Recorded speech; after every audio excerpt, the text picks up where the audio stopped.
Hi students, நம்ம இன்றைக்கி என்ன பார்க்க போகிறோம்னா 10th ஸ்டாண்டர்ட் என்சிஆர்டி மேத் புக்கில் எக்ஸசைஸ் 9.1ல் 7th சம் பார்க்க போகிறோம். From a point on the ground the angle of elevation of the bottom and the top of the transmission tower fixed at the top of 20 metre high building. இப்போ என்ன கொடுத்துருக்குறாங்கன்னா, ஒரு 20 metre high building இருக்குது. அந்த building இங்கே இருக்கா, 20 metre high building. அதுக்கு வந்து ஒரு நேம் வச்சுக்கலாம், ஏ அண்ட் பி. இது வந்து 20 மீட்டராக. இந்த 20 மீட்டர் ஹை பில்டிங்கில் இதுக்கு மேலே ஒரு டவர் ஃபிக்ஸ் பண்ணியிருக்காங்க. இந்த இடத்துல இருக்குது ஒரு, ஓகேவா. இங்கே ஒரு ஆள் நிற்கிறாங்க, இது வந்து ஏன்னு வச்சுட்டோமா. இங்கே வந்து ஒரு பர்சன் இருக்காங்க. இதை வந்து என்னென்னு வச்சுக்கலாம், இது ஏபி, இது சி, இது டின்னு வேணால் வச்சுக்கலாம், சரியா.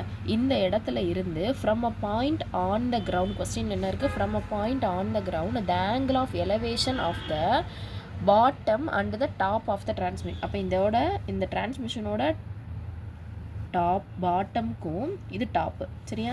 இப்போ இந்த டாப்புக்கும் ஆங்கிள் ஆஃப் எலவேஷன் கொடுத்துட்டாங்க கொஸ்டின்ல. இது கிரவுண்ட் லெவல். அப்போ என்ன கொடுத்துருக்கு, ஃபஸ்ட்டோட ஆங்கிள் இந்த டிஸ்டன்ஸ் மட்டும் தான், ஏ அண்ட் பி மட்டும்தான் 20 மீட்டர். இதுதான் டிரான்ஸ்மிஷன், தெரியாத லென்த்து. இது ஃபஸ்ட்டு ஆங்கிள் என்ன கொடுத்துருக்காங்கன்னா, இது வந்து 45 டிகிரி. இது டோட்டல் வந்து என்ன கொடுத்துருக்காங்கன்னா 60 டிகிரி கொடுத்துருக்காங்க. இப்போ என்ன கண்டுபிடிக்கணும்னா, find the height of the tower. இந்த டிஸ்டன்ஸ் மட்டும் எவ்வளோன்னு கண்டுபிடிக்கணும். அப்போ இந்த டிஸ்டன்ஸ் வேணும்னா என்ன பண்ணணும்னா, டோட்டல் லென்த் ஏசியை கண்டுபிடிச்சி அதுலேருந்து இந்த ஏபி 20 மீட்டர் மட்டும் சப்ட்ராக்ட் பண்ணிட்டோம்னா அந்த ரிமைனிங் பிசி கிடச்சிடும் நமக்கு, கரெக்டாக. இப்போ எப்படி செய்கிறது, அதை கீழே எழுதி பார்ப்போம். அந்த பிக்சரை வச்சுட்டு பாருங்கள். சொல்யூஷனில் BC that is equal to AC minus AB. ஆமாம், இப்போ தான் சொன்னேன், நான் எக்ஸ்பிளைன் பண்ணேன். இப்போ இதில் வந்து ரெண்டு ஆங்கிள் கொடுத்துருக்காங்க. இதில் இருக்க ரெண்டு ட்ரையாங்கிளை வச்சு நம்ம செய்ய போகிறோம். அதாவது ADBயும் பெரிய ட்ரையாங்கிள் ADCயும்.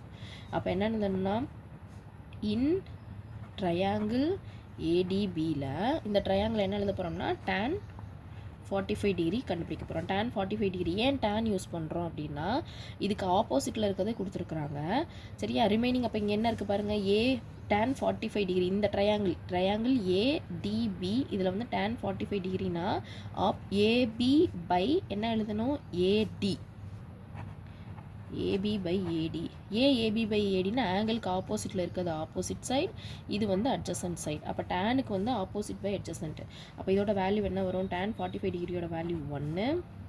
இது வந்து AB by AD 1 is equal to, கொஸ்டினில் ஏபியோட வேல்யூ தெரியுமா நமக்கு, ஆமாம் அந்த இருக்குது பாருங்கள். ஏபியோட வேல்யூ நமக்கு என்ன தெரியும், 20 தெரியுமா.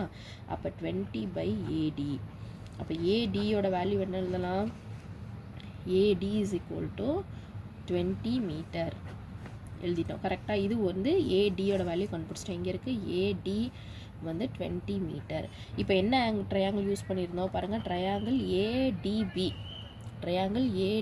இப்போ எழுத போகிறது பெரிய ட்ரையாங்கிள் ஏடிசி. அது இந்த சைடு எழுதுமா, இன் ட்ரையாங்கிள் ஏடிசி.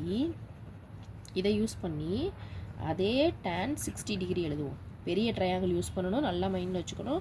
பெரிய ட்ரையாங்கிளுக்கு ஆங்கிள் வந்து 60 டிகிரி. ஆப்போசிட் சைடு என்ன வரும், ஏசி பை ஏடி. அப்போ tan 60 டிகிரியோட value √3.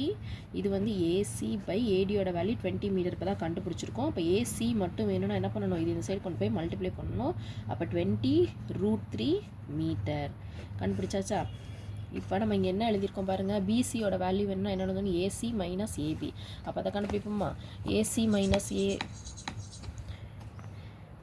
PC is equal to AC minus AB. ஏசியோட வேல்யூ என்ன இருக்குது, 20 √3 மைனஸ் 20. அப்போ என்ன ஒரு ஆன்சர், ரெண்டுலேயும் 20 காமனாக இருக்கா, 20 காமன் எடுத்துட்டோம்னா என்ன வரும், √3 மைனஸ் 1 மீட்டர். அவ்வளோதான் ஆன்சர்.